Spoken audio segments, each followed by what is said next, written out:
Primeiro assunto do dia, deixa eu compartilhar a tela aqui com vocês. União anti-PT. Kim Paim diz que votaria em Renan Santos em eventual segundo turno contra o PT. Eduardo Bisotto, alinhado ao MBL, responde dizendo que também votaria em Flávio Bolsonaro em um eventual segundo turno contra o PT. Só aqui hypou, deixa eu ver se eu consigo colocar. Só nesse Brasil Alternativo tá com 52 mil visualizações a informação. Deixa eu falar um negócio pra vocês. O Kim Paim, na eleição de 2024, quando o Kim ainda era pré-candidato, petismo e judiciário, que não é judiciário, é o STF. É o STF. É o topo da cadeia do judiciário, não é o judiciário. Seria injustiça da minha parte dizer que é o judiciário inteiro. Mas é o topo da cadeia. Que na prática implementou um regime autoritário no Brasil. O Brasil não é uma democracia plena. E não sou eu quem digo isso, é o judiciário da Espanha. E se vocês estudarem um pouquinho, vocês vão saber que o judiciário espanhol é o mais esquerdista, talvez, de todo o mundo democrático. Não há judiciário mais esquerdista do que o espanhol. Prenderam Augusto Pinochet lá na Espanha quando o velho tava com 86, 87 anos, um negócio assim. Velho já meio gagá, senil, sem saber o que tava fazendo. E apareceu um juiz esquerdista lá dizendo que ia prender ele por violar direitos humanos. O Pinochet acabou conseguindo ser solto, voltou pro Chile, enfim, onde faleceu. Mas prenderam o Pinochet, que por sinal tinha imunidade diplomática, ele era senador. Ele não poderia ser preso do jeito que foi, e ainda assim prenderam. Esse é o nível do esquerdismo do judiciário espanhol. O judiciário espanhol foi provocado por Alexandre de Moraes, que solicitou a extradição de Oswaldo Eustáquio, um jornalista pelo qual eu nutro o mais profundo desprezo. Acho um ser humano desprezível. Sabe o que o judiciário espanhol falou sobre ser humano que eu considero desprezível? Ele é um perseguido político. O judiciário mais esquerdista do mundo democrático, civilizado, do ocidente, disse, não vamos extraditar não, isso é perseguição política. Carla Zambelli, acabou de acontecer, vocês viram o que aconteceu com Carla Zambelli. Usaram um senador italiano de esquerda, de extrema esquerda, diga-se de passagem, manipularam o judiciário italiano para no final a corte de apelação dizer não, isso é perseguição política, solta, e tá solta Carla Zambelli. São várias decisões ao redor do mundo, também já teve decisão contra nos Estados Unidos que estão processando Alexandre de Moraes por tentar implementar a censura, inclusive contra empresas americanas, inclusive com decisões que avançam sobre a soberania americana, em solo americano. E é por isso que Alexandre de Moraes está sendo processado nos Estados Unidos pela Rumble. É um regime de exceção, é um regime autoritário, é um regime que, vamos lá, dura desde 2019, quando começou aquela pataquada do inquérito das fake news. Inquérito feito para proteger o amigo do meu pai, um propineiro contumaz que apareceu na lista de propina da Odebrecht. Foi esse vagabundo que apareceu na lista de propina da Odebrecht, que depois apareceu no Resort Tayaya, que depois apareceu em todos os escândalos de corrupção recentes, que começou a implementar um regime autoritário no Brasil. E agora esse regime autoritário tem executivo e judiciário sob sua posse. E aí nós temos um legislativo que tem lá o Hugo Mota, pelo amor de Deus, o Hugo Mota não tem currículo, tem ficha corrida. O Hugo Mota não tem o rabo preso, o rabo do Hugo Mota dá a volta no planeta Terra.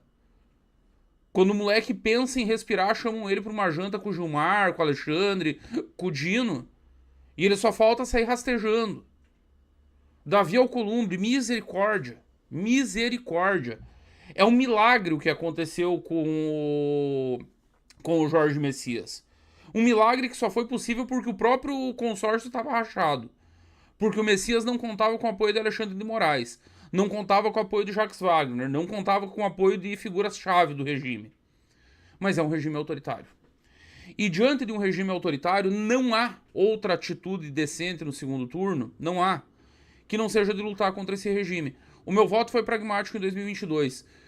Eu não imagino o cenário em que Renan Santos não estará no segundo turno e eu já vou caminhar para o meu segundo ponto. Esse é o gráfico da disputa presidencial segundo a Atlas Intel na Colômbia. Começou com uma campanha polarizada, apenas entre dois candidatos, Abelardo de la Espriella e Ivan Cepeda. Quem é Abelardo de la Espriella? Eu fui estudar para entender. Abelardo de la Espriella é o cara, é o outsider, é o antissistema. Ele é um candidato de direita muito mais radical do que o uribismo.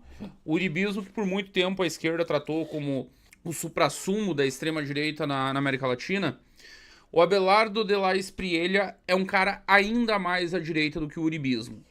O uribismo demorou para definir sua candidatura, demorou muito. Teve o episódio lá do assassinato do candidato presidencial, teve disputas internas, familiares, teve de um tudo.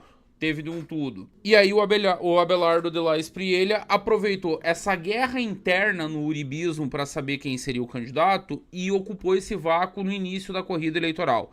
Vocês podem notar que na segunda pesquisa, inclusive, a Paloma Valencia cai, ela estava com 3.4 ali, marcando 3.4 no dia 4 de fevereiro de 26.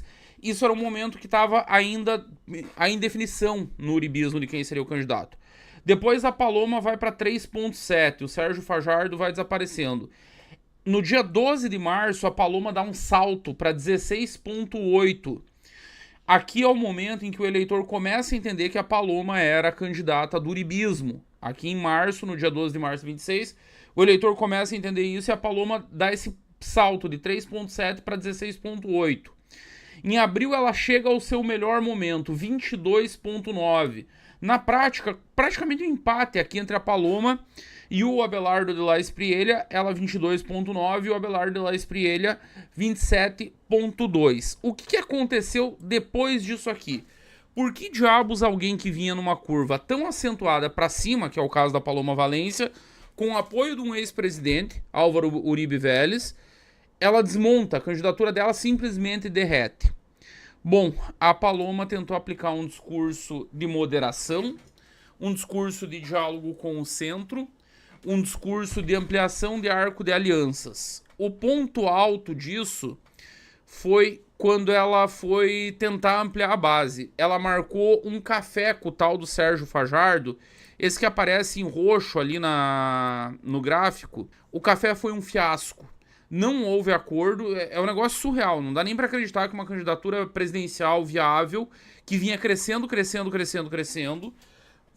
se enterrou desse jeito, marcando uma reunião sem ter combinado o resultado da reunião antes. E termina com ela saindo desse café com o Sérgio Fajardo, de cabeça baixa, quase chorando, praticamente. E aí viralizou uma imagem de fraqueza. Ao mesmo tempo que ela perdia fôlego e que ela passava essa imagem de desespero, de procurar aliança com partidos tradicionais, o Abelardo insistia, né? Olha só a imagem que o Abelardo usou, ver se vocês encontram algum paralelo. O Abelardo se apresentava como um tigre independente. Ganhando terreno entre eleitores de direita mais duros e atraiu até mesmo parte do centro que viu Paloma como mais do mesmo. O centro que ela queria, ele trouxe os eleitores, sem precisar fazer concessão nenhuma, sem acordo nenhum. E aí ele cresce 10 pontos em pouquíssimas semanas, vocês veem isso na tela. Naquele momento ele tinha 27, ele vai para 36 na última, do dia 21 de maio de 2026, foi a última Atlas Intel realizado na Colômbia. Claramente empinando a curva e provavelmente eu não peguei o resultado, tá rolando nesse momento.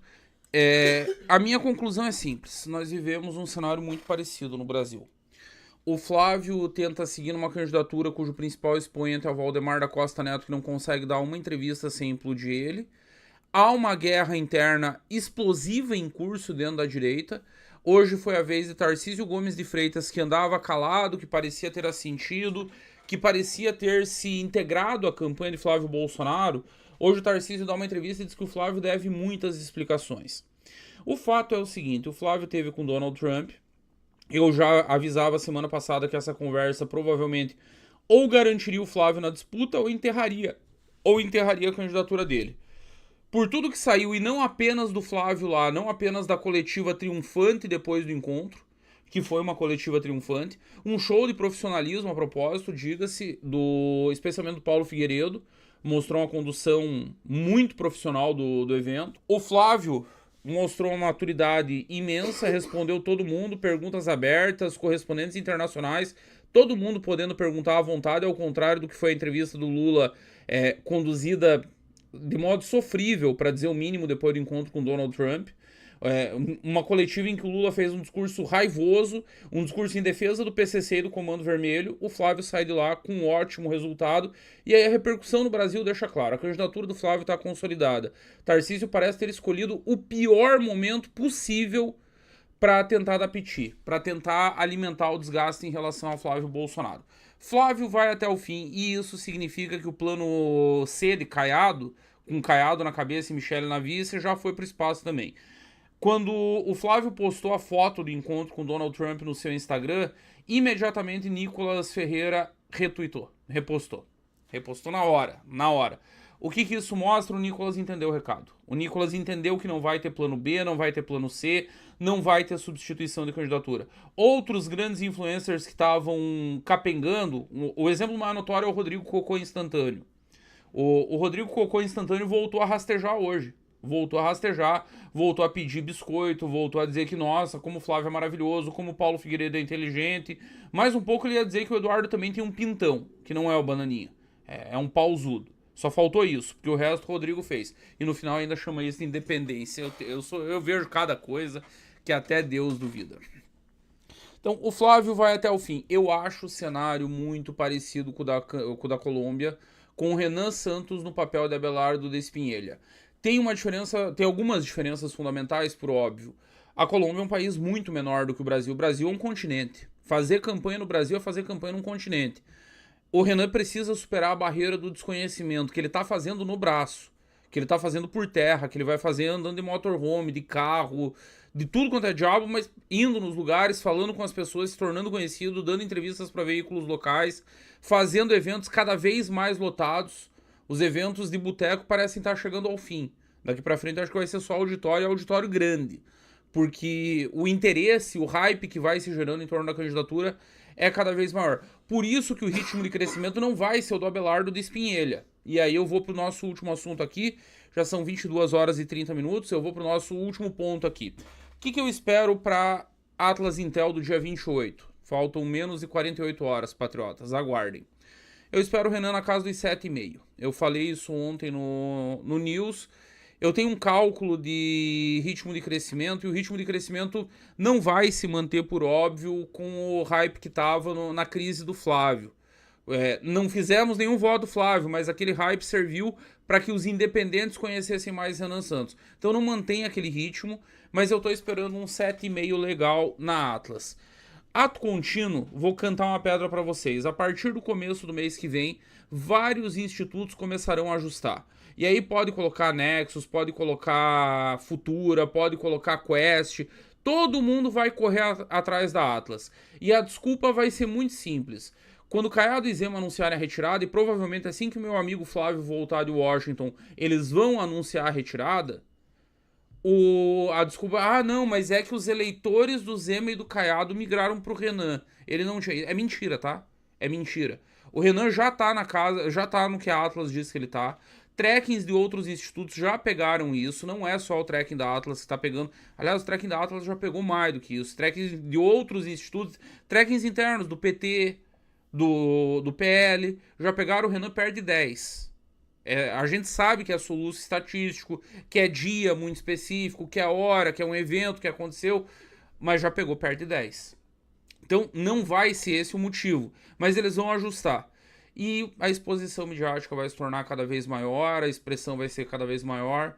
Estamos vivendo uma grande campanha, senhoras e senhores, e com um risco sério, bem sério, de se tornar uma campanha histórica, a maior que esse país já viu.